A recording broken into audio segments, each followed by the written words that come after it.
All right, I'm going to go back one paragraph, just one paragraph. The French had thus lost 1,500 men outside of the Crête et Perret, 12,000 of them under Leclerc. Now encircled the 1,200 men in the fortress. Dessalines had left to raise the laborers on the countryside, but the garrison gave him their word not to surrender. Fired by the determination and courage of their leader, the besieged ran up the red flag at the four corners of the fortress. I can't say the word. Intimidating that they were neither given nor taking quarters. The black garrison beating off assaults and hurling defense at 10 times its number. Toussaint traveling swiftly northward to cut Leclerc's communications. Bonaparte's periods were in the tangle and Leclerc was getting very, very anxious. It was now halfway through March. It was now halfway through March, and the rainy season was almost there. Sounds like they're like waiting for it. Feverishly, Leclerc set his men to fortify their position. Petition was in the besieging army with a corps of biracial people and former free, and it was Patish who devised a way to and means of investing the fortress by the use of local material. But their hard fighting and labors in this strange and unaccustomed climate wore down the French soldiers. This was not the way they had conquered in Italy, in Egypt, in the Pyrenees, and on the Rhine. Dessalines raiding their lines from the neighboring hills kept them constantly on the alert, but subjecting them to this unceasing strain. They would fall easy victims to the fever in the rainy season, and black people were bewildering enemies. They had the organization and discipline of a trained army, and at the same time all the tricks and dodges of guerrillas. A black person appeared among Bandet's soldiers, claiming to be a deserter. As Denet, in the midst of his guard, questioned him, he seemed overwhelmed with fear, but he was a scout, and having learned all he wanted to know, he made a dash for safety. Denet, who saw his movement first, tried to stop him, but the black person nearly bit off his thumb. Then dashing beneath the legs of a horse, he overthrew the soldier who tried to stop him, plunged into the river, and escaped mid a shower of bullets. He was struck, for on the opposite bank he collapsed, but a party of his own people carried him off. Dessalines' relentless murders of all whites were having their effect. The French soldiers were retaliating, and Leclerc and his generals were shooting their prisoners, hundreds of black people at a time, 600 at one shooting. The black laborers, though not leaping to the attack, were hostile to the invading whites. They watched their movement from a distance and fired at their flanks. If the French dispatched a body of men to disperse them, they fled. As soon as these rejoined the main body, the laborers reappeared again. Quote, "It was evident that we no longer inspired moral terror, and it is the greatest misfortune that can befall an army." End quote. Leclerc could see the effect of the population of its indomitable challenge to the famous army of the first consul. Hold on a second, right? There we go. Taking off that cold air. The dishonest political position of the French army was now taking its toll. The soldiers still thought of themselves as a revolutionary army. Yet at nights they heard black people in the fortress singing the Mezzalasini. I don't know how to say it.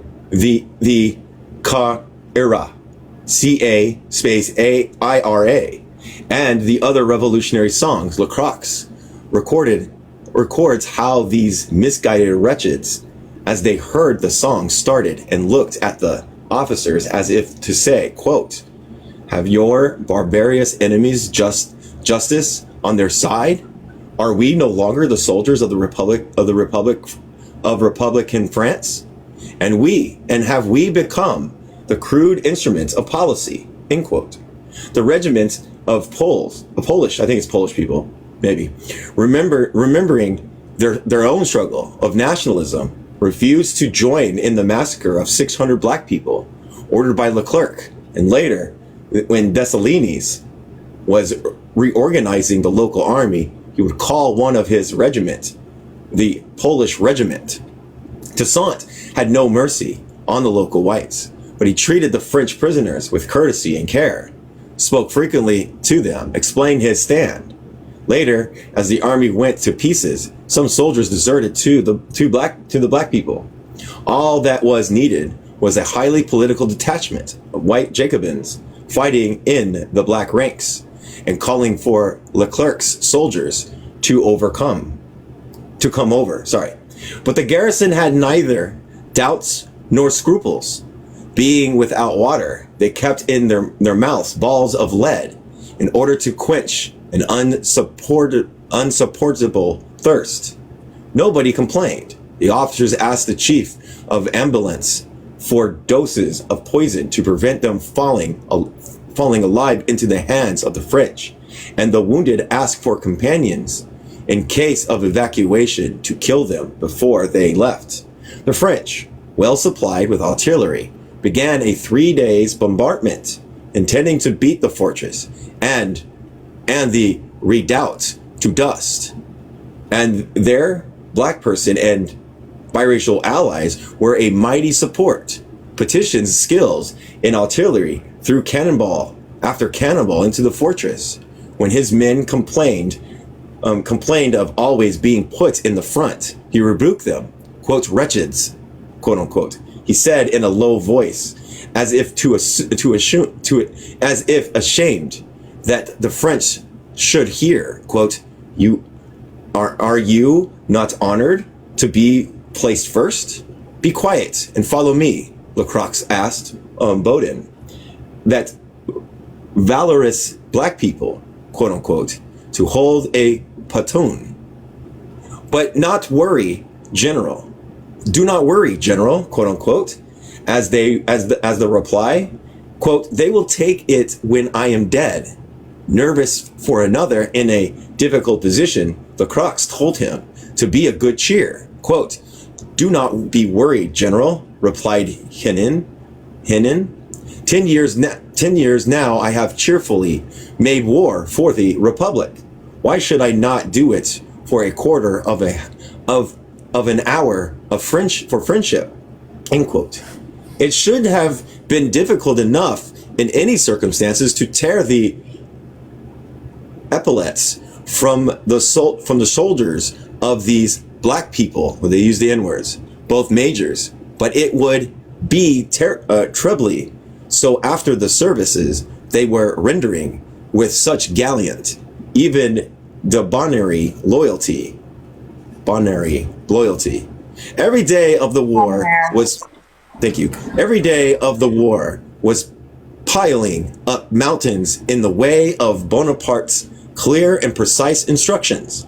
Toussaint had started with little over 1,000 men, but as he went along, he raised the laborers, and at the sight of him and the sound of his great voice, they came. He appeared before Henry, and the garrison fled. Leclerc sent Hardy to follow him. Toussaint threw out his curtain of troops, which led Hardy to the wrong direction, made him describe a circle, and at the end remained like Rochambeau, with no troops to fight against. He commanded Christophe, who was in the mountains districts of Petit Riviere, to go to Grande Riviere Riviera, can't say it, in the north, and keep the road to Le Cap and the Spanish part of the island open. In Marmalade, Grand Riviera, Don, San Scoche, Port Francis, his known North District, whose spirit he had so ruthlessly broken. The laborers were massing now.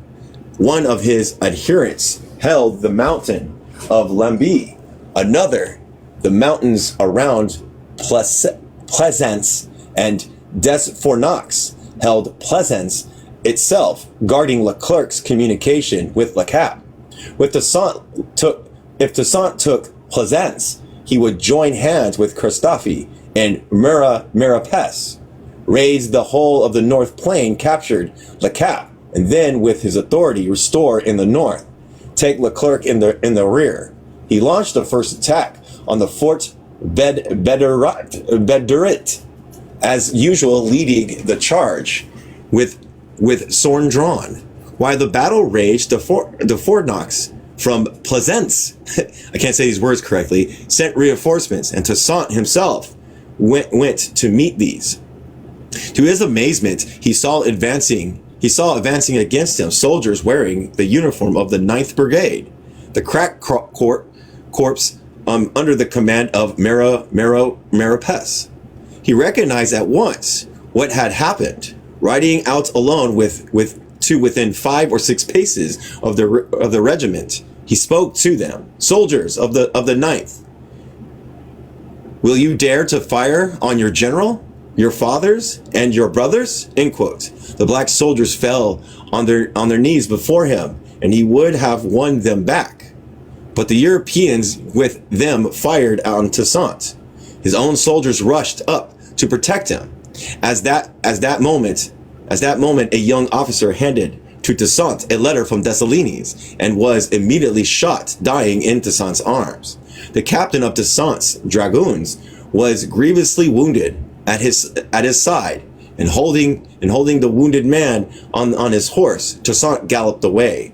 Dessalines' letter told him that Crête et Perrat and the redoubt were completely invested with such large forces that he could not relieve them.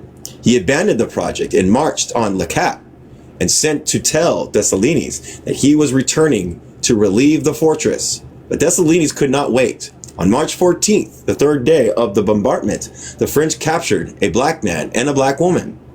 The man said he was blind. Only the whites of his eyes could be seen, and he could scarcely walk, while the old black woman with him said that she was deaf, suspected them to be spies. The French beat them mercilessly, but they only sobbed and wailed, said nothing, and laid as if unable to move. Lecroix, on his rounds, took pity on them and asked that they should be allowed to go about their business. But not until the French threatened to shoot them did they get up and walk. As soon as they were out of reach, they began to dance and ran to the fortress to give Dessalines order to evacuate. At nightfall, Laternanier left the redoubt and joined the main force. There were only 800 of them now, but they were going to make the attempt to cut their way through. Magny was Lamartiniere superior officer, but in moments of crisis, it is merit that counts, and by common consent, Lamartiniere took command. Between 8 and 9 in the evening, the men of the garrison threw themselves at Lecroix's division. Strong fortifications and a fierce gunfire stopped them. Suddenly reversing their tactics, they retreated and attacked the division of Rochambeau. They broke through. Rochambeau fled into the neighboring wood to save his life, and Lamartiniere and Magny, with 700 men, rejoined Dessalines, having accomplished one of the most remarkable feats of the arms of the period. Toussaint reached the fortress just too late, and did not know that the evacuation had taken place. Oh my gosh, I don't know how to say this word. Reconnoitering. I'm gonna look up this word, everybody. Okay. Ready? Okay. Ready? Okay.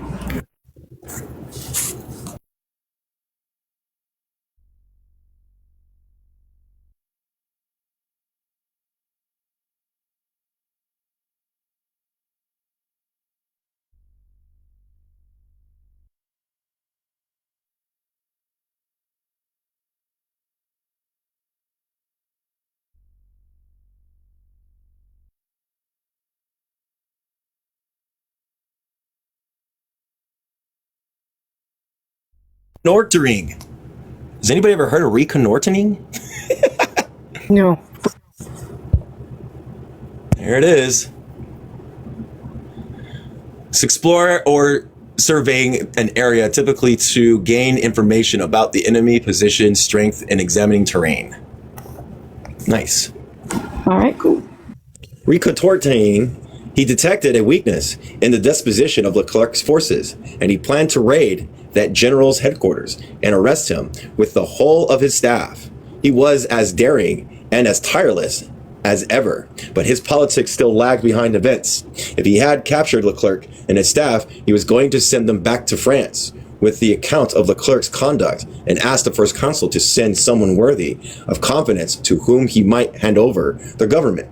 He seems still to be hoping that if he defeated Leclerc, Bonaparte would see reason and value and a valuable connection with France be maintained. But the days for that were over. Dessalines was pronounced the world independence. Magny and La Martiniere and the garrison of Crête-au-Perret had defied not Leclerc but France. Toussaint was still thinking in terms of decree of February 4th, 1794.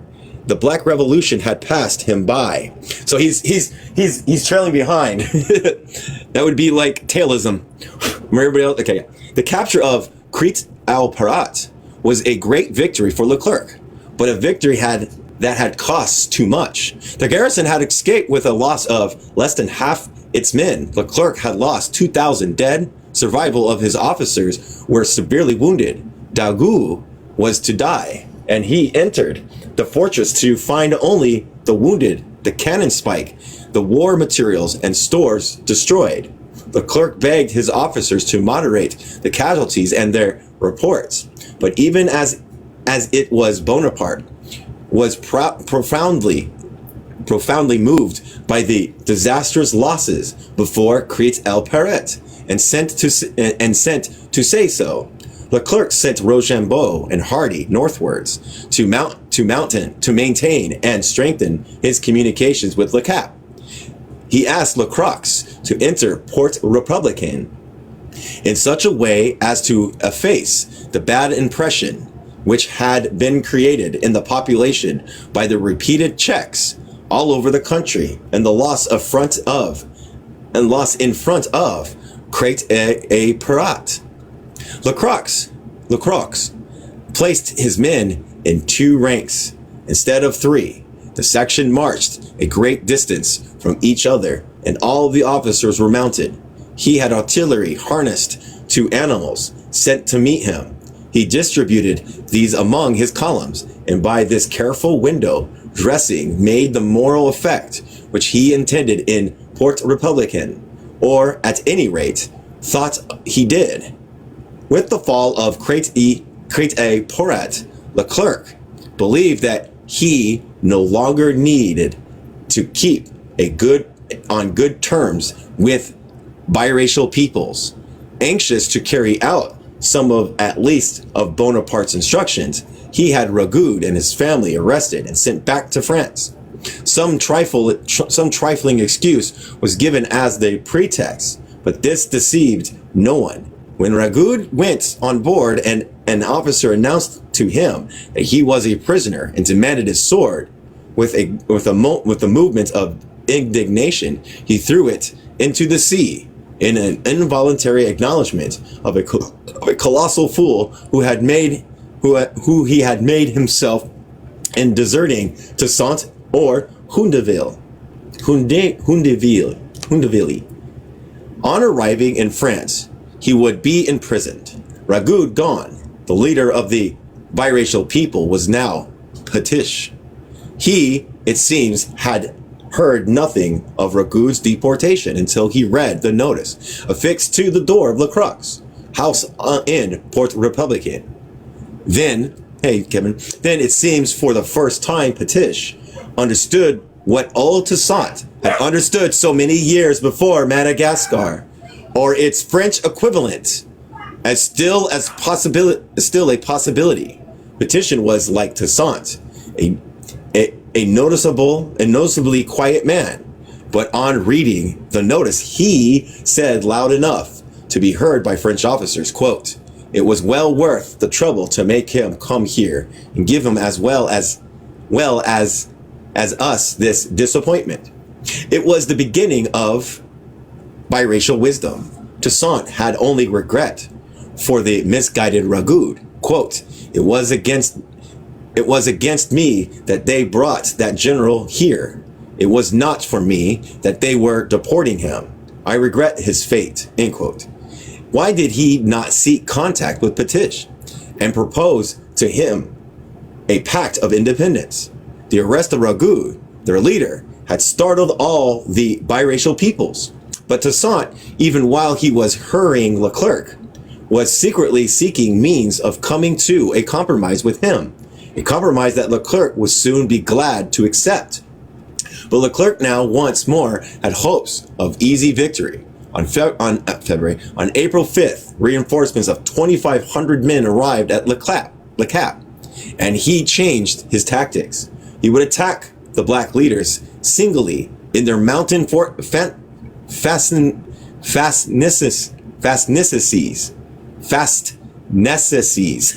with some of the fresh troops and well-sandwiched detachments of Toussaint's old soldiers. He could not destroy them at a stroke. He would do it piecemeal. Hardy therefore attempted to drive Christophe from Dundon, but Christophe chased him back to Le Camp, taking revenge for the earlier defeats at Hardy's hand. Boyer attacked Soucy, holding the fortress of Sati-Suzanne, the districts around. The black people in Boyer's force deserted, and Sans-Souci made prisoners of all the whites who were not killed. Oh my gosh. Clazette attacked Marmalade. Black people drove him off, making numerous prisoners. To read English and French accounts of their operations in San Domingo, one would believe that but for yellow fever, they would have been easily victorious. But up to April, there had been no yellow fever. Toussaint had lost more than half of his forces even before the campaign began. Leclerc had raised thousands of black troops, and some of Toussaint's troops had fought with him. Yet, in the 8 weeks of February and March, 17,000 French veterans had landed. 500 were in hospitals. 5,000 were in hospitals. 5,000 were dead, and the first period was not yet complete. The quote, war to the death and the hunting down of black generals who would not present themselves to be deported was a total failure. Quote, the rainy season has arrived. My troops are exhausted with fatigue and sickness. The district of Grandi Riviere, Dondon, Marmalade are impracticable in this rainy season. I could hold them only with the corpse of 4,000 to 5,000 men. It would not be possible to feed them. I have tried several times to make Toussaint and all the generals surrender, but even though citizen ministers, I should succeed in making these men submit, I would not be able to adopt those rigorous measures which are needed to assure to France the undisputed possession of San Domingo until I have 25,000 European present under arms. I have pointed out to you, citizen minister, the difficulties of my present position. You can easily judge that what would happen if war broke out with the English. They would infect our coasts. They would lose no opportunity to cut my communications by sea and by attacking the blockading the mole. They would furnish assistance to the resurgents, who in their turn would acquire a new preponderance, and who from their present defensive would seek to take the offensive. Leclerc was in a situation even worse than his letter revealed. It was already late April. The rainy season was beginning, and Toussaint was powerfully placed in the north, fired by Toussaint's audacious march. The black people were now swarming out reinforcing the regular army by guerrilla methods. They were attacking the French columns on all sides without respite, disappearing suddenly only to reappear a few miles further on. They hung enormous stones over the road and dropped them on the French passing below, rolled rocks down the precipice and mountainsides. I have to appeal something. Sorry, everybody. In the roads, and covered them with branches, and the French horsemen fell into them. They blockaded the paths with thorny bushes and trees. And while the French struggled through these obstacles from neighboring trees, shrubs, and carefully chosen eminences, they picked them off at leisure. Micaya at Lambi, Sailly in the mountains of Plassans, San-Satsi at Sat-Suzanne, and Valérie Dessalines at Marchand, and the Bonite, Charles de Belair, a cavalry and Plasek. These are all names not far from Crete-et-Parat, holding the entry to the Grand Chaos Mountains. All these generals and partisans were absolutely devoted to Toussaint, unexpungible from their position, and ready to fight the French to the death. I can't say this word. I gotta look at this word, everybody. It's indefatigable. Indefatigable Toussaint was waiting on the British, and was at that moment preparing. On the British. Okay, is not raiding on the British, and was at that moment prepared the very offense which Leclerc dreaded. He planned to swoop down on the French at 4 points. Dessalines to take Marmalade,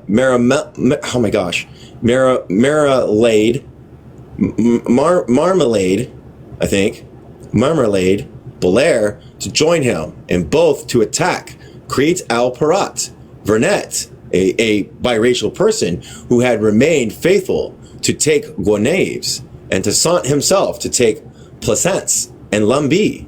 But Toussaint from the start looks on this war as a disaster. He wanted to come to terms with Leclerc, and now Leclerc sadly fallen from his high hopes of the arrests and deportations of black generals, was anxious to come to terms himself.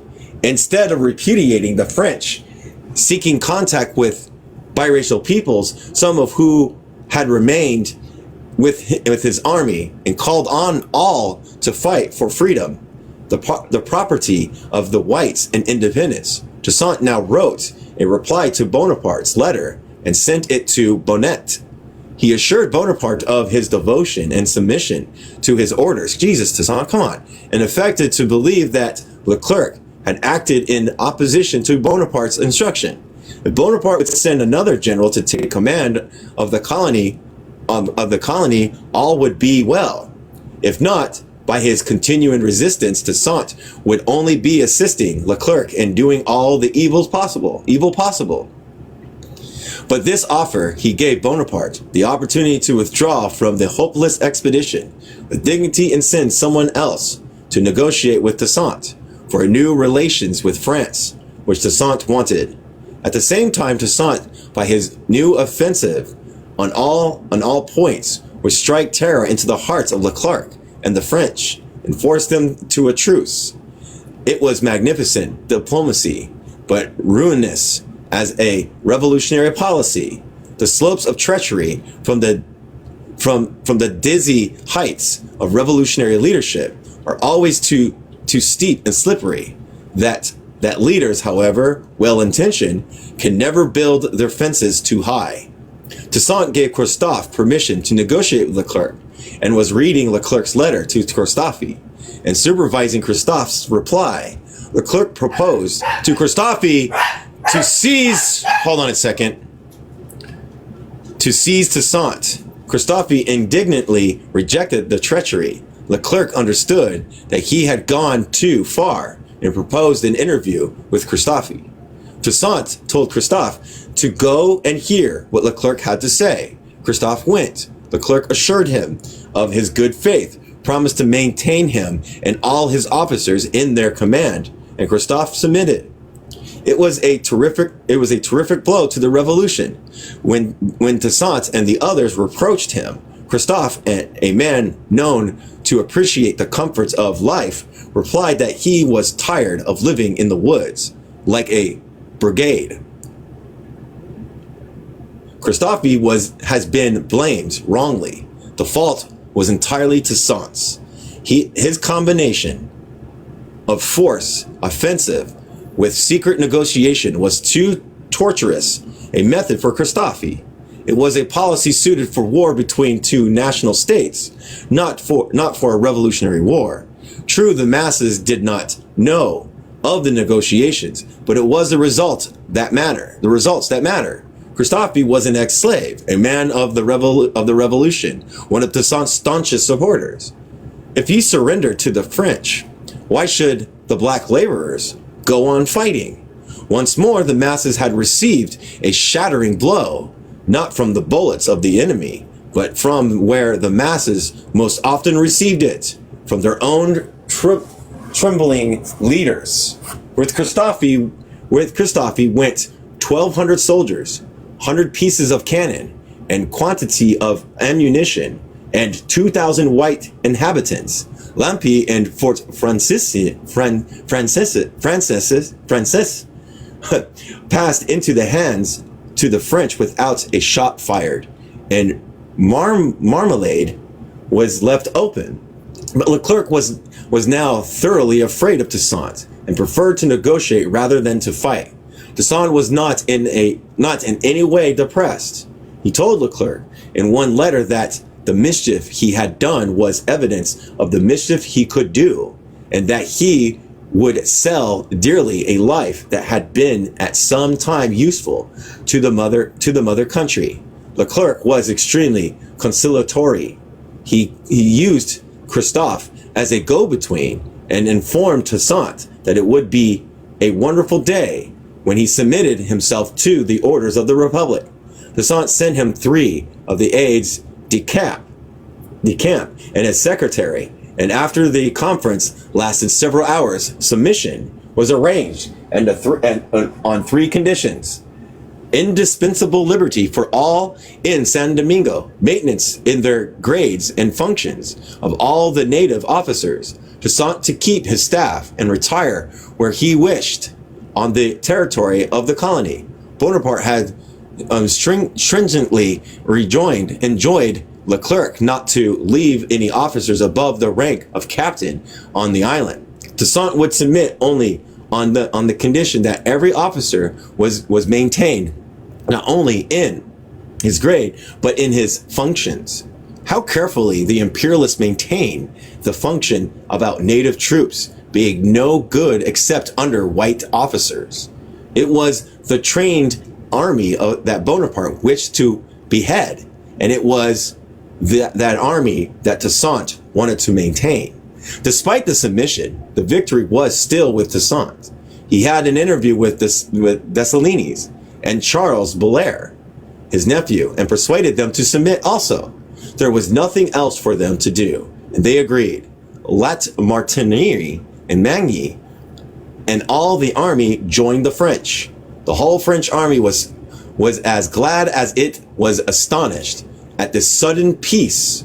Lacroix, another officer, Lamanier della Fusi, have testified to the relief of the French at this unlooked for submission. Toussaint's strength was so obvious that even though they were ashamed to negotiate on these terms, they were glad to do so, nor were their secret humiliations and fears reassured by the behavior of Toussaint. He never at any time acted like a defeated commander. The clerk wrote him flattering letters and invited him to a meeting at Le Camp. Without warning Leclerc, Toussaint suddenly rode into the city on May 6 with his staff and a company of dragoons, accompanied by the French General Hardy. Some few hooted, and Toussaint said to Hardy, "So men are everywhere. I have seen them at my foot, these men who are cursing me, but they will regret me soon. They will regret me soon. What would Hardy think of this?" But the great body of people in the Cap came out to cheer him. They hailed him as a liberator. Mothers pointed him out to their children, and girls strewed flowers in his path. At Leclerc's headquarters, he drew up his dragoons in formation and went in with his aides de camp. The dragoon remaining in the courtyard with swords drawn. Toussaint had intended to enter Le Cap alone, but they refused to leave him. Leclerc's officer gave him a distinguished welcome and sent to call Leclerc, who was dining on board ship. He hastened back at once, and after giving Toussaint a salute, threw himself into his arms and asked him to come into his private office.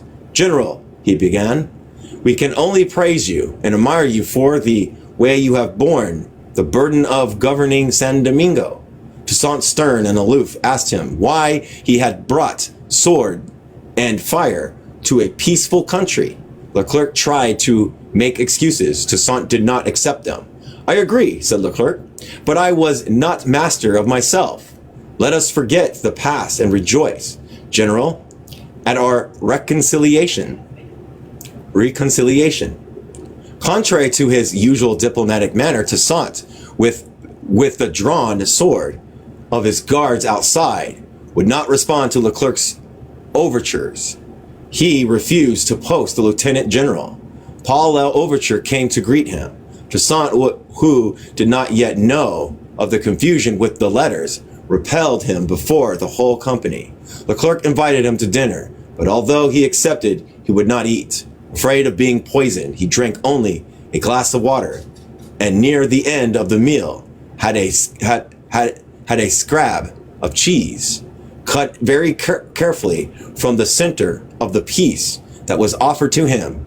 2 days later, Leclerc asked him to dismiss his guards, and Toussaint bade them goodbye, asking them to submit to the new order. As they listened to him, Magny, the hero of Créteil-Parat, in front, they wept at this sad ending to the great companions that had begun when from the horde of half-naked slaves they had organized themselves into a little band of study war and fight for liberty. Toussaint was visibly moved, but he controlled himself.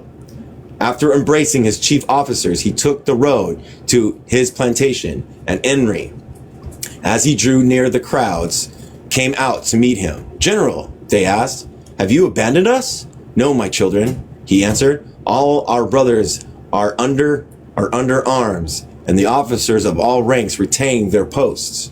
That was the issue. Would black people retain their army or not? A few days later, Dessalines entered Le Cap. to make his formal submission. He also came with morale unbroken. French general officers were walking about in the streets. Nobody took any notice of them, but at the cry of Dessalines, the whole population rushed to prostrate themselves before him. The Croix saw this and understood what it meant, noted to the boldness and assurance with which Dessalines spoke to him and the other Frenchmen. Dessalines and his division took service with Leclerc. Toussaint, glad that the destruction was over, and having confidence in the army still intact, began with his usual energy to cultivate his plantation. Although he had no confidence in Leclerc at all, he thought himself safe for the moment. He would watch developments. At any crisis, he would be there. It was his ultimate confidence in the army and the people that led him to make his mistake.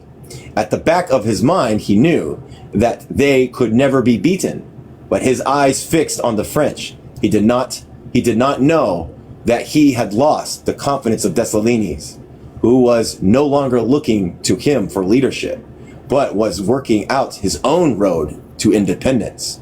Full of chagrin at his failure to carry out Bonaparte's instructions, Leclerc committed the error of writing false dispatches home. Quote, 2 days later, General Toussaint sent his adjutant general with a letter signifying little, but in which I saw a very pronounced desire to surrender. I replied to this general that I would receive his submission, but that if he did not surrender promptly, I would march against him, and for the rest, he should send me one of his confidential servants to tell me what his desires. He sent his private secretary with one of his aides de camp. Let me know that he desired to have the rank of lieutenant general and a special command, that each of his generals should resume the command he had enjoyed at the time of my entry, and that he should have under his orders only his own troops. I replied to him that he would not be employed, that he would have to withdraw to one of his estates, which he would be unable to leave without my permission, that the generals as well as the troops would be employed, but only when I judged it suitable and it seemed to me advantageous. That as for me, he had only to surrender to me at Le Cap, that I gave him my word of honor, and he would be free to go where he wished. After the conference, for the rest that his troops must be all assembled and ready to carry out my orders in 4 days' time. If circumstances force me sometimes, citizen minister, to appear to deviate from the goal of my instructions, believe me, I do not lose sight of them, and I yield something to circumstances, only to master them afterward and to make them serve in the execution of my plan. As my reports which you order to print to be printed appear here in the newspaper, it is impolitic to insert anything in them which might destroy the ideas of liberty and equality, which are on everybody's lips here. General Toussaint has surrendered here. He left perfectly satisfied with me and ready to carry out all my orders. I believe that he will carry them out because he is persuaded that if he did not, it would make him repentant. Sickness is causing frightful havoc in the army under my command. I have at this moment 3,600 men in hospital. For the last 15 days, I have been losing from 30 to 50 men a day in the colony, and no day passes without from 200 to 250 men entering the hospital, while not more than 50 came out. My hospital are overcrowded. To be mastered To be master of San Domingo, I need 25,000 Europeans under arms. You see that I have only half that number. That is not a moment to lose in sending me reinforcement. This is all the clerk. For the rest, citizen minister, assure the first consul that I have not for a moment lost sight of the direct instructions he had given me, as much from the political point of view as from the commercial, and that I shall consider it a happy day for me when the national commerce by itself will be capable of provisioning San Domingo and the French army. In this way must a colonial war result in the triumph of commerce. Here is a list. This is a long letter. Here is a list of the chief person whom death has taken off since my last dispatch. At the moment of writing, many generals or superior officers are sick. Of 16 persons who lived in General Hardy's house, 13 are dead. All General Ledongan secretaries are dead also. And an association of traders in timber had been set up at Le Cap. This house comprised 7 persons. All 7 died within 8 days. And I ordered the chief officers of health to draw up a report for me on this sickness. According to this report, it seems that this sickness is that which is called yellow fever or Samesi's disease. Okay, at this sickness... I want to say that one correctly anyways, because it's probably racist. Okay, that this sickness in this hemisphere, but that it displays at Le Cap more intensity than is usual on the account of the mimesis exhaled by the burnt houses. Thank you. This sickness is heralded in some people by symptoms which are either slight pains or pains in the bowels or shivering. In others, the sickness affects them suddenly and kills within 2 days or 3. But of those attacked, not 1/5 have escaped death. The sickness attacks equal those who are in comfortable positions and who care for themselves well, and those whose means do not permit them to take precautions necessary to their health. More of the letter. My position becomes worse every day. Sickness carries off the men. Toussaint is not to be trusted, as I had indeed expected, but I have drawn from his submission the object I had expected, which was to detach from him Dessalines and Christophe with their troops. I am going to order his arrest, and I think I can reckon sufficiently on Dessalines, of whose mind I have made himself master, to charge him to go and arrest Toussaint. I do not think I shall miss him.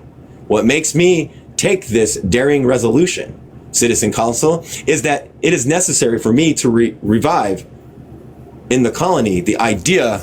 Hold on a second. Jesus Christ.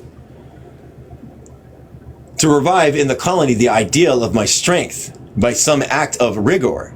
But if I did not receive reinforcements, my position would become worse. Do not be surprised if I say that it is possible to miss him. For the last fortnight, this man has been extremely mistrustful. It is not that I have, more letter, given my handle to his mistrust, but he regrets the power. As soon as I assure of his person, I shall make him leave for Corsica and give orders that he should be imprisoned in one of the castles in that island. I beg you to give orders that 10,000 men be sent to me immediately. My health has been very unsteady. It is a little better, but this climate is extremely unfavorable to me. All I desire is to be able to remain here until next Ventos.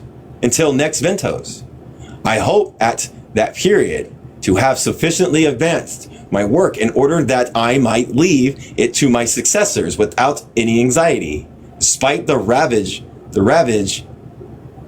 made here by death. There is no discouragement in the army. That was a long letter. He's lying like usual. They lie. Hello, user. The yellow fever had the French army in its grips. Toussaint and Dessalines had known that this was coming, had calculated on it, and but for Christophe and Toussaint, it is unlikely that Dessalines would ever have submitted. Soon it would be time to strike, and Dessalines would had formerly worshipped Toussaint, determined to get him out of the way, as well as Christophe, for their pro-French leanings. He pretended to be absolutely devoted to Leclerc and suggested to him that the colony would never be at peace unless Toussaint was sent out of it. Christophe and Clairvaux told Leclerc the same. They were sincere. Dessalines was equally sincere that Haiti would only be at peace when Toussaint was removed.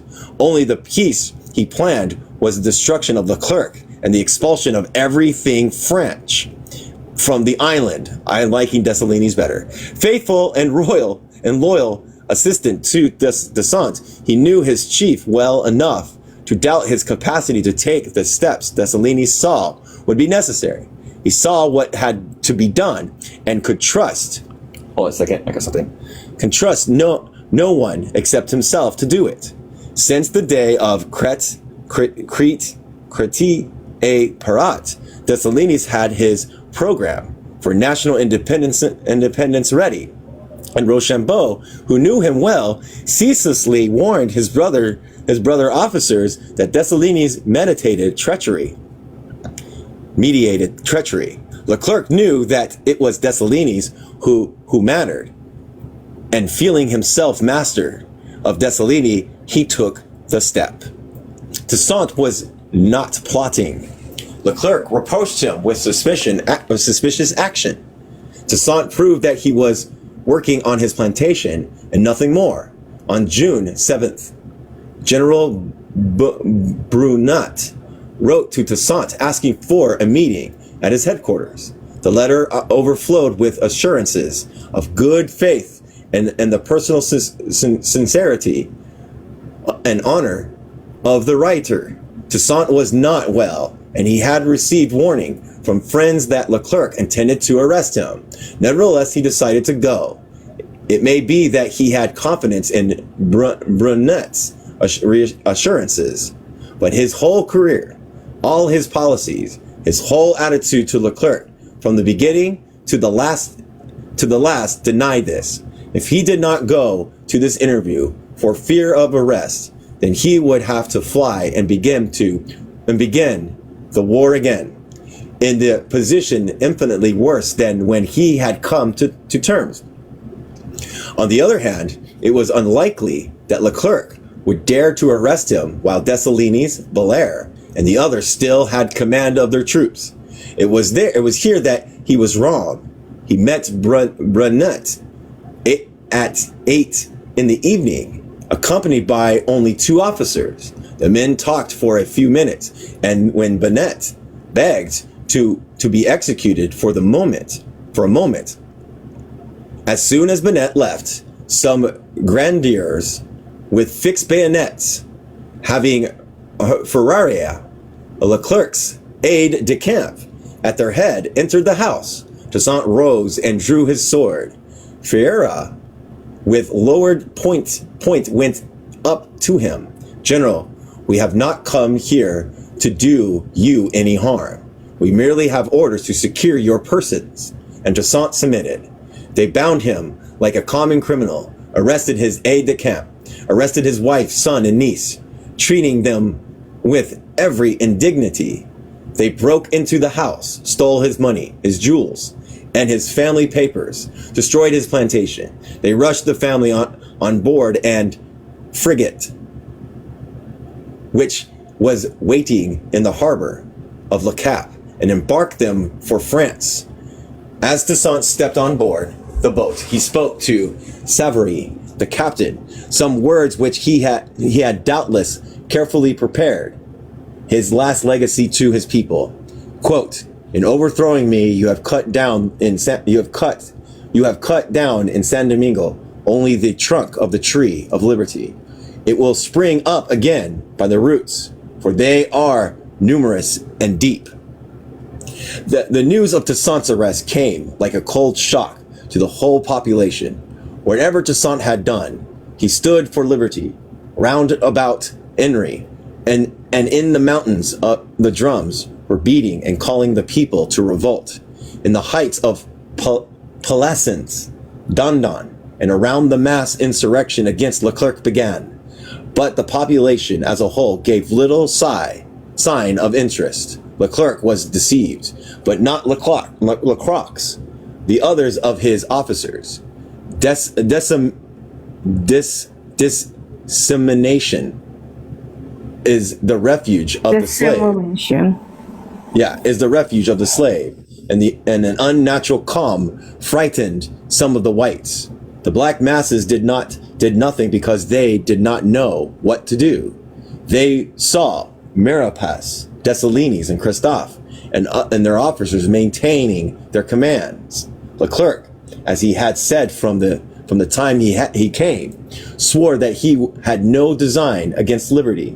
Toussaint had fought, then submitted, and now, as Leclerc said, he had been guilty of treason. Leclerc proclaimed that he had 2 letters proving Toussaint's treason, and published one.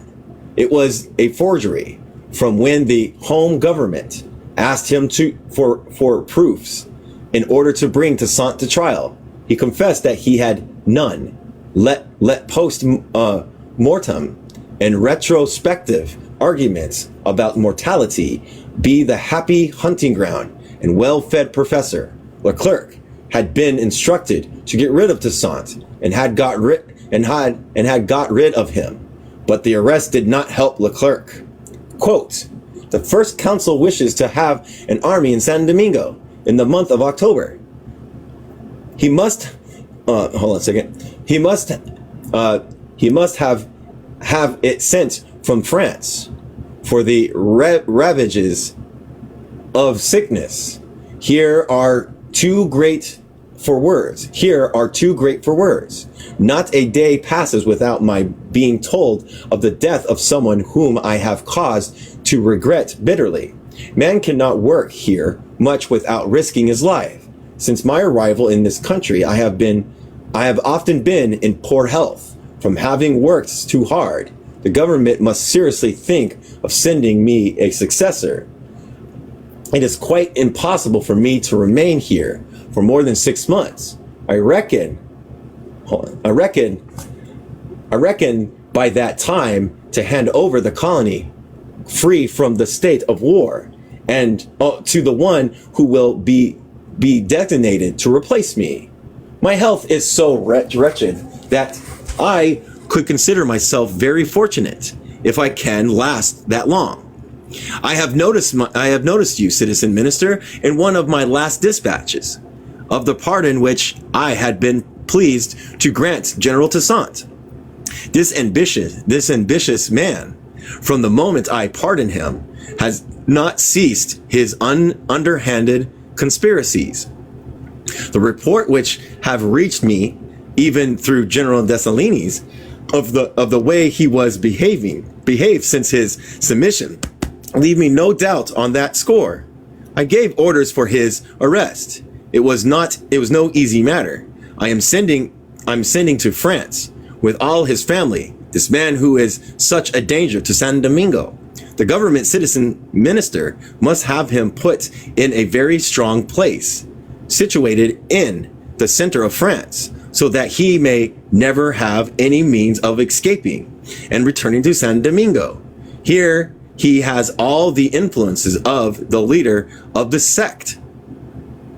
If in 3 years this man were to reappear in San Domingo, perhaps he would destroy all that France had done there. I entreat you, send me some troops, Without them, I cannot undertake the disarming of the population, and without the disarming, I am not master of this colony. Oh my gosh, this is such a long letter. The mortality continues and makes frightful ravages. Consternations exist among the troops in the west and south. After Toussaint's, oh my gosh, embarkation, some men tried to make a disturbance. I have had them shot or deported. Since then, some colonial troops seem to be getting rebellious. I have had their leaders shot. These troops are now concealing their discontent. The disbandment is being effective. The black generals are well aware at this moment that I am going to destroy their influence entirely in this country, but they dare not raise the standard of rebellion. One, because they detest each other and know very well that I would destroy them. The one with the aid of the other. Two, because black people are not brave and this war has scared them, Jesus Christ. Three, because they are afraid to measure themselves against the man who destroyed the leader. Under these circumstances, I am marching steadily and rapidly towards my goal. The South and West are almost disarmed. In the North, the disarming will begin in 8 days. The police is being organized, and as soon as the disarmament is over and the police in position, I shall strike the last blow. If I succeed, as is probable, then San Domingo will be really restored to the Republic. You cannot keep Toussaint at too great a distance from the sea and put him in a position that is too safe. This man has raised the country to such a pitch of fanaticism that his presence would send it up again in flames. Since our landing here, we have been constantly in breach. Since the day that we have no longer had cause to fear the weapons of the rebels, the sickness has been making frightful havoc among us. I shall be very fortunate if my health permits me to execute all that I say, but I have no inclination to spend a second year in San Domingo. It is too cruel to exist as I am existing, maintaining my existence only by artifice. If at the end of my operations the government has not sent me a successor, then I shall use the power given me by the First Council, by word of mouth, of quitting San Domingo when my operations are over. It was July. That was the end. It was July. Oh wait, what time is it? Okay, we're good. It was July, and Leclerc's months behind his program. His soldiers, dying in thousands, now had to disarm a revolutionary North. It was now or never. Naturally, the best person to use were the black generals. The insurrection was spreading daily in the North, and at the call for arms, it doubled there and spread to the South and West. Durant's, Samedi, Smith, Jean Panier, and other nameless petty chieftains, North, South, and West, each in his own district, summoned black people to revolt, give up their arms. That's the question. What for? Sinothax had told them, if you wish to keep your liberty, use your arms on the day that the white authorities ask you for them, because any such request is an infallible sign of precursor of the return of slavery. As we were driven from one place, they reappeared in another. One region would be pacified, but as soon as the soldiers moved to another, the first broke out again. The French, disheartened, began to blame Leclerc for not getting rid of all the black people and biracial generals. Black and biracial generals, along with Toussaint. But no one observed that in the new insurrection of San Domingo, as in all insurrections which attack constituted authority, it was not the avowed chiefs who gave the signal to revolt, but obscure creatures, for the greater part personal enemies and people of color generals. They use the word and then general. So it is a recurrent tale. Recurrent tale. This. It is the curse of the masses, always now as then, that those who have shouted must always quell when the time of action arrives, or worse still, find some reason for collaborating with the enemy. Christophe, Meropes, and the rest hunted down these brigades. The French feared Martineri and ambushed him even while he was in their service. A pitiable death for that splendid officer. Dessalines hunted down brigades with the rest biding his time. But the insurrection grew, always, and while it grew, the fever took its toll. The French could bury their dead in formal fashion no longer, but threw them into huge holes at night, lest black people should see how the army was wasting away, as if that could hide it. Leclerc, his health broken, went to Tortuga to recuperate. Feeling better, he left the island to come back to Le Cap.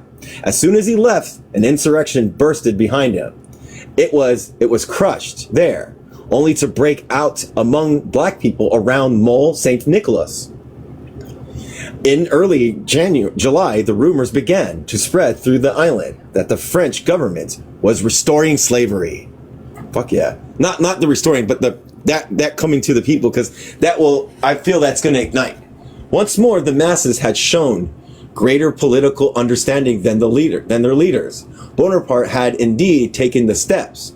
Richapesi, can't say it, in Guadeloupe, had carried out insurrections similar to those of Leclerc. There, the biracial peoples ruled. He had defeated them, had deported their leaders and others, some 3,000 people in all, and had the black population under his feet. And Leclerc's boastful letters tells lies about the way he had beaten Toussaint and had done the rest. The French officers had been ashamed to let Bonaparte know the true results of their battles with the black generals. After the defeat of Dembele by Meropes, Desfournax wrote to Dangu, quote, "He, Dembele, has attacked Meropes. He has been repulsed and grievously wounded. It is feared that he will die. Meropes holds his position unshaken with 3,000 men and 6 pieces of artillery. This information is very exact." But when Dagu reported this to the Minister of War, it was translated into General Dembele after divers engagement with Meropes, General of Brigade. A black person has received the submission of his chief, who has judged it more prudent to become a servant of the Republic than to get himself piked by our gallant soldiers, whose ardor it is impossible to resist.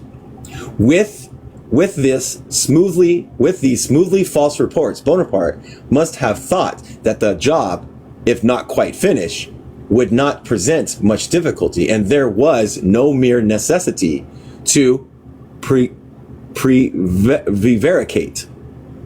If he did not begin with San Domingo or Guadalupe, he started with the French colonies that had been restored by Britain to France at the Treaty of Amiens, Amiens, Amiens, I can't say it. At a session of the legislature in May, Brooks explained the new policy, quote, "Free peoples are jealous of their noble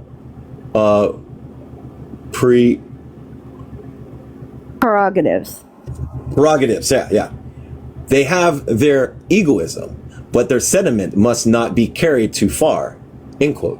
Not as far as the French West not as far as the fresh West Indies, which is the Caribbean. At any rate, black people were referred to as, quote, the guilty, and many proposed that they should be terrorized by decimation. The Abbé Gregoria, still the legislator of France, sat listening to them. Perhaps in his mind's eye, the gallant old priest saw not these heartless, rapacious representatives of a new bourgeois France, but a convention on the day on February 4th, 8 years before, when slavery had been abolished without a debate. But the Paris masses were in the streets then. And Abbé Gregoria said nothing, and Bonaparte noticed it, asked him for his opinion. I think, replied Gregoria, quote, that listening to such speeches is sufficient to show that they are spoken by whites. If these gentlemen were this moment to change color, they would talk differently. Bonaparte swore at him and the restoration of slavery in Martinique, Isle de Bourbon, and the other islands was passed by 211 votes to 60. But the maritime bourgeoisie were clamoring for more. In a few days, the slave trade was officially restored for all the colonies, and the incoming Africans were to be slaves as of old. Followed step by step the prohibition of people of color coming to France, the restoration of the prohibition of mixed marriages, the discrimination against biracial peoples. Bonaparte stopped short at actually declaring slavery restored in San Domingo and Guadalupe. But even before the first decree in May, he had written to Richie Passin and Leclerc, telling them to restore slavery when they saw fit. Rumors of all this were coming through to San Domingo, while Leclerc, with Bonaparte's instructions, still his secret, continued to assure black people that he had no intentions to restoring slavery. As soon as Richie Pensy, can't say his name, received Bonaparte's final instruction, he restored slavery. Every ship was bringing back Emery colonialists to San Domingo, thirsting for revenge, eager for the old days. Quote, no slavery, no colony, end quote. They said it openly, while Leclerc denied it, and black people and biracial population listened in alarm. Agents of the maritime bourgeoisie were busy trying to place orders. Then one day, late in July, a frigate, the Coquerade, entered the harbor of Le Cap, having on board black people deported from Guadalupe. The night, some of them jumped overboard and swam ashore to give their brothers in San Domingo the news that slavery had been restored in Guadalupe. The insurrection became general. This unexpected exposure of Bonaparte's secret intentions threw Leclerc's into moral terror. Here we go. It's probably a long ass letter. All right, everybody. Let's see here. Do not think of establishing slavery here for some time. I think I can do everything in order that my successors should have only the government's decision to put into effect. But after the innumerable proclamations I've issued here to assure that black people of their liberty, I do not wish to contradict myself, but assure the First Consul that my successor will find everything ready. The district of Palissy, Gros Marie, Port de Paix, St. Louis, La Bourges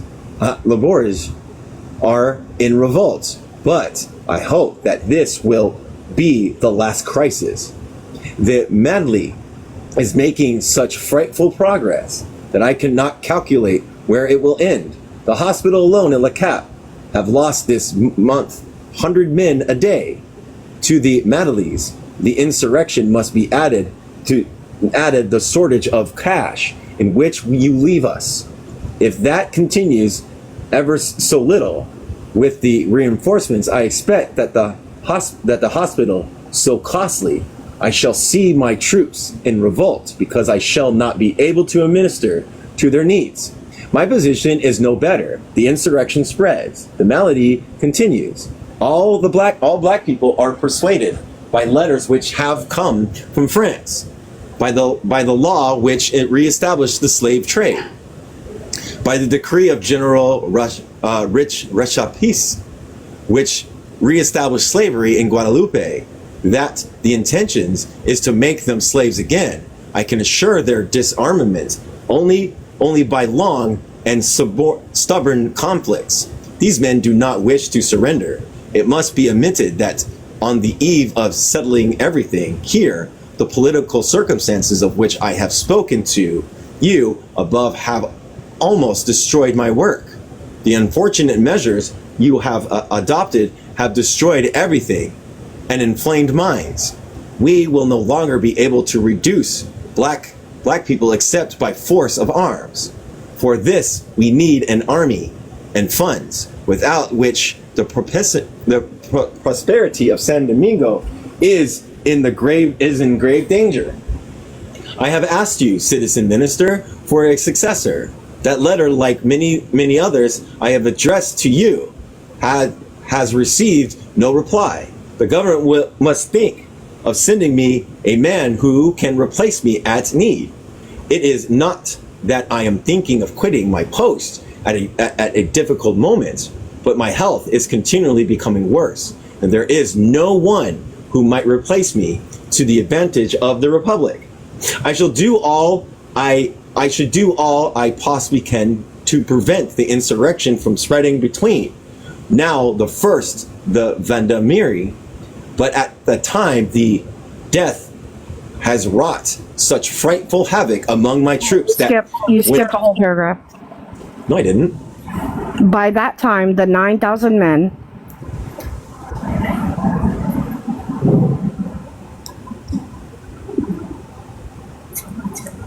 it goes from by that time the 9,000 men you have promised me. Do you see it? No, or I would have. Okay, well I'll read this paragraph and then let you finish. No, let me find it. What page? The last four words What are on page? 335, and the next part is on 336 at the top. It's just a paragraph that you skipped.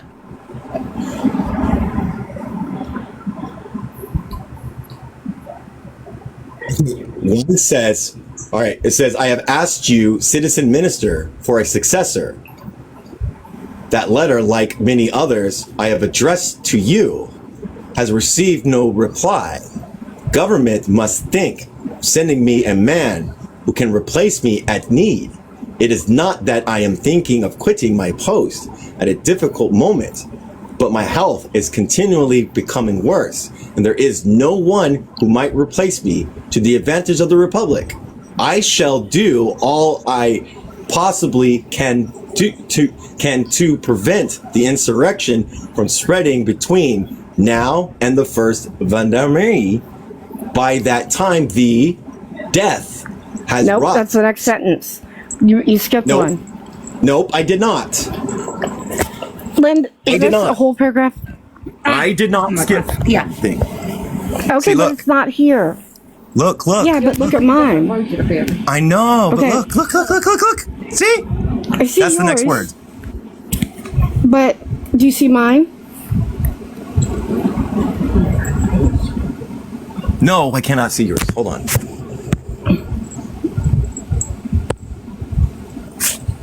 So here's the last word. By that time, and it says 9,000 men you have been promised me. And then there's the death has wrought. Well, There's a mine whole took it paragraph out. You're missing. Mine took it out. Okay, Read that so one can I paragraph. read that paragraph? No. Okay. Of course you can. Durr. Okay. By that time, the 9,000 men you have promised me will no doubt have arrived. I shall go through the rebel districts with the same vigor I adopted in my first campaign. Terror will precede me, and woe to those who will not obey me blindly. But for that, I need money and troops. Death has wrought such frightful havoc among the troops that when I tried to disarm the North, a general insurrection broke out. I fear nothing from Christophe, but I am not so sure of Dessalines. The first attack had driven the rebels from the position they occupied, but they fell back to other cantons, and in the insurrection there is a veritable fascism. These men get themselves killed, but they refuse to surrender. I entreated you, citizen consul, to do nothing which might make them anxious about their liberty until I was ready, and that moment was rapidly approaching. Suddenly the law arrived here which authorized the slave trade in the colonies, with the business letters from Nantes and Havre asked if black people can be sold here. More than all that, General Jacobins has just taken a decision to reestablish slavery in Guadeloupe. In this state of affairs, citizen council, the moral force I had obtained here is destroyed. I can do nothing by persuasion. I can depend only on force, and I have no troops.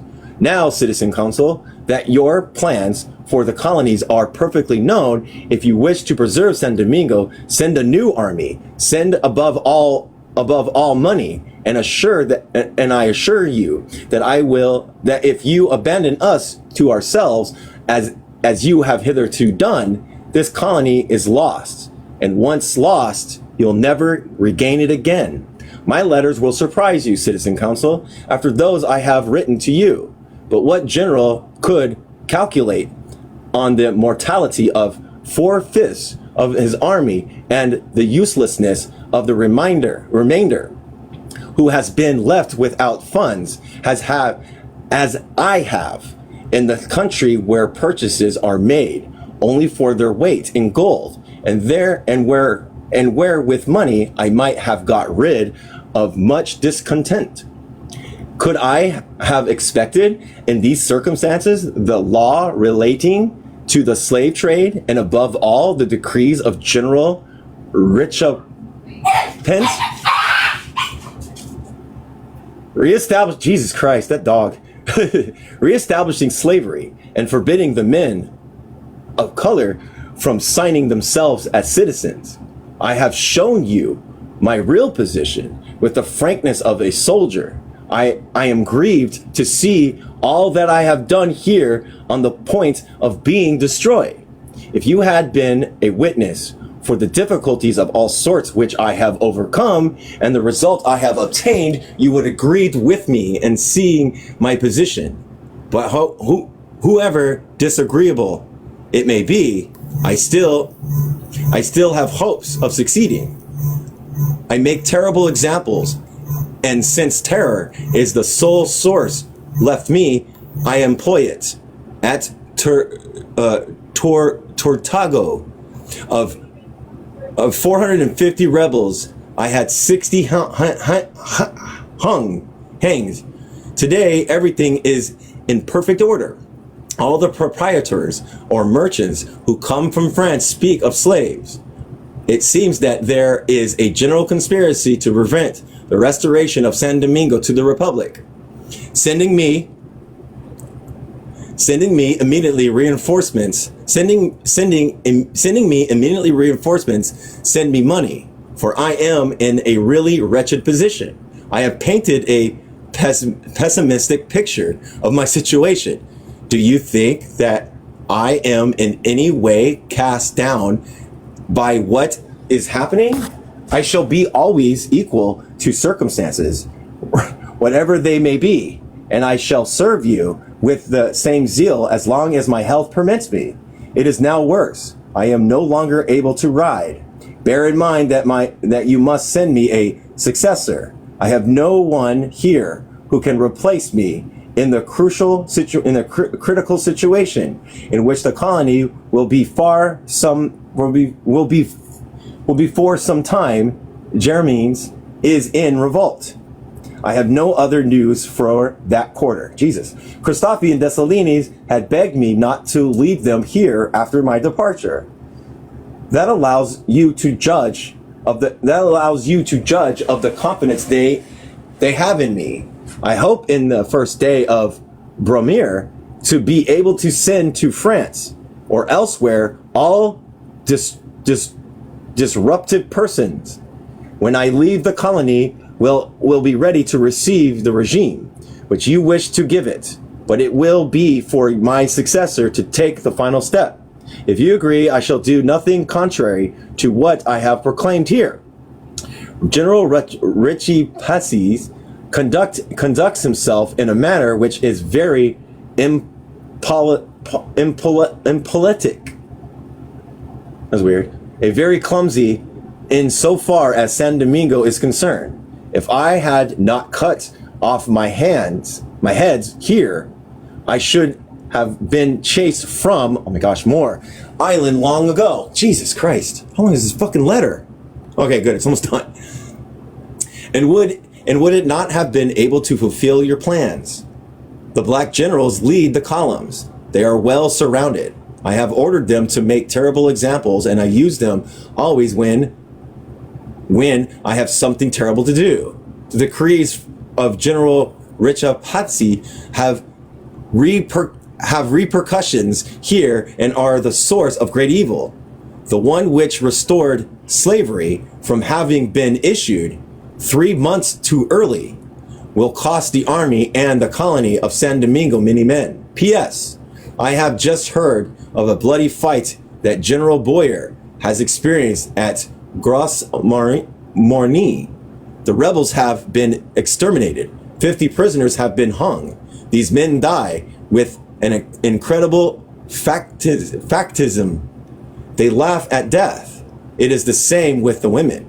This frenzy is the result of the proclamation of Richie Pansy and the fire-eating proposal of the colonists.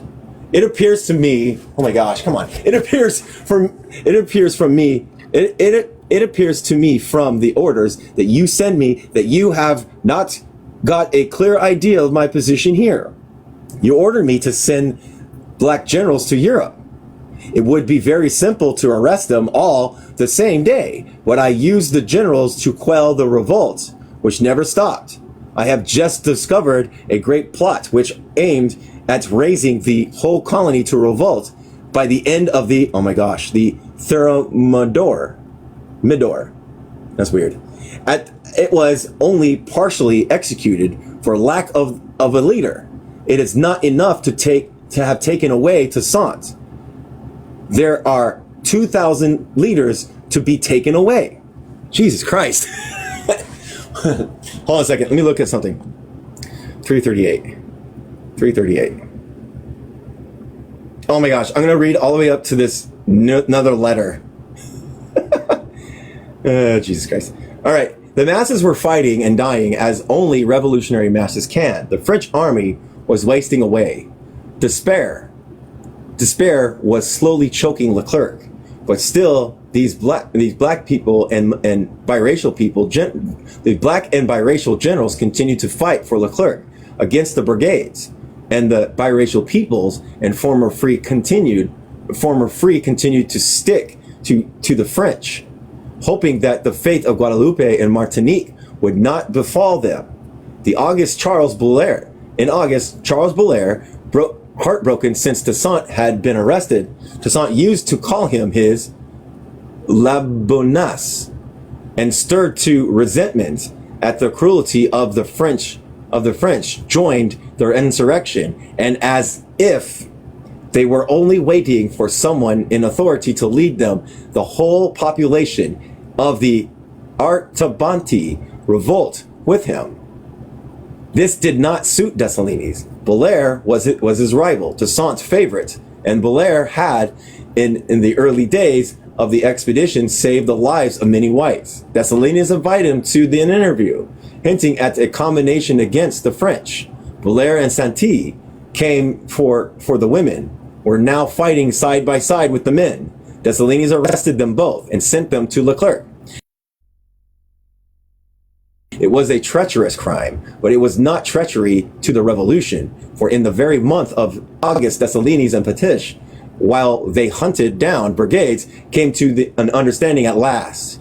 By Clairvaux, the biracial person, Christophe, Lamplum, Paul L'Ouverture, Maurepas, stood awaiting, God knows for what.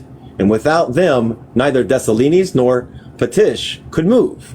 With a skill of tenacity which astonished their seasoned opponents, the little local leaders not only beat off attacks, but maintained a ceaseless hurrying of the French posts, giving them no peace, so that the soldiers were worn out and nerve-wracked, and fell in the thousands to yellow fever. When the French sent large expeditions against them, they disappeared in the mountains, leaving a trail of flames behind them.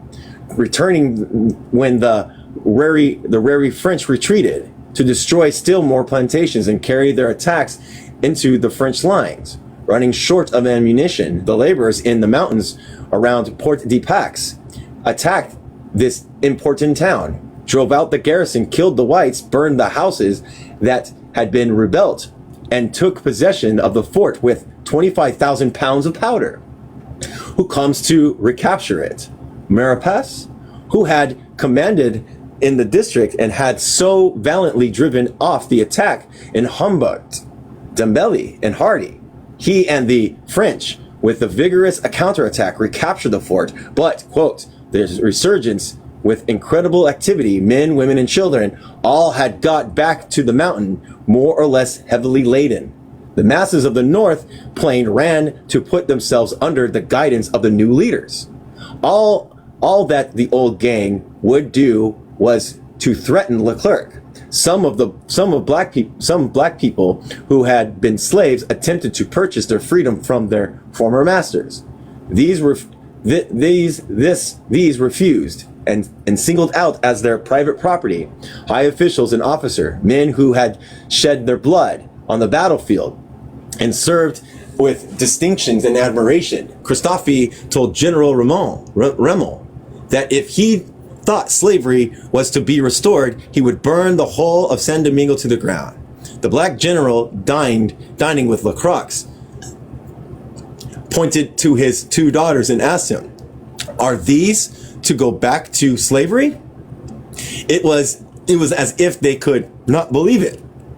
So your liberal and social democrat hesitates and dithers into a sledgehammer, and of fascism falls on his head, or the Franco launches his carefully prepared counter-revolution. Leclerc was merely waiting for reinforcements to arrest and deport these leaders. It was only the strength of the insurrection which was preventing him. The masses were fighting by instinct. They knew that whatever party the old slave owners belonged to, amid at the restorations of slavery. Yet these new ruling class black people and biracial people clung to the tales of Leclerc.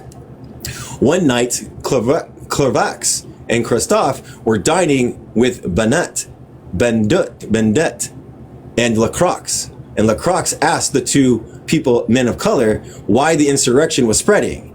Quote, "You are a European," Christophe told them, and you are young.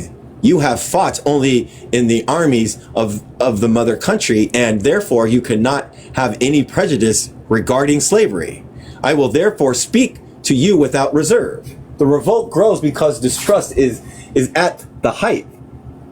If you had our skin, you would not perhaps be so confided as myself, whom I'm entrusting my only son, Ferdinand, General Bendet, that he may be educated in France. I am not concerned with the brigades, who have given the signal for the insurrection. The danger does not lie there. The danger is the general opinion of black people. Those of San Domingo are frightened because they know the declare of the 30 Floral, sorry, which maintained slavery and the slave trade in the colonies restored to France by the Treaty of Amiens. They are alarmed at seeing the First Council restore the old system in these colonies. They are afraid lest the indiscreet talk that is heard here on all sides should find its way to France, and suggest to the government the idea of depriving black people of San Domingo of their liberty. Leclerc was frantic. And we'll stop there because I'm a little bit over, and we'll read the letter.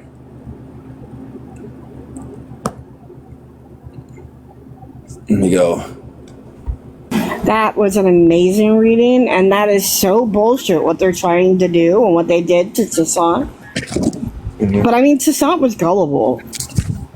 It wasn't.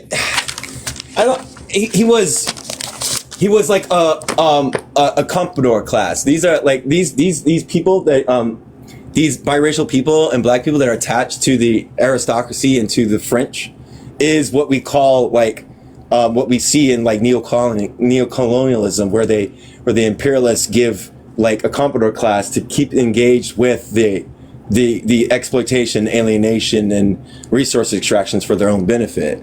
So you can kind of see a little bit of that when I read this stuff, you know. And I did enjoy it though, and we're getting to it's getting to some more action. So yeah.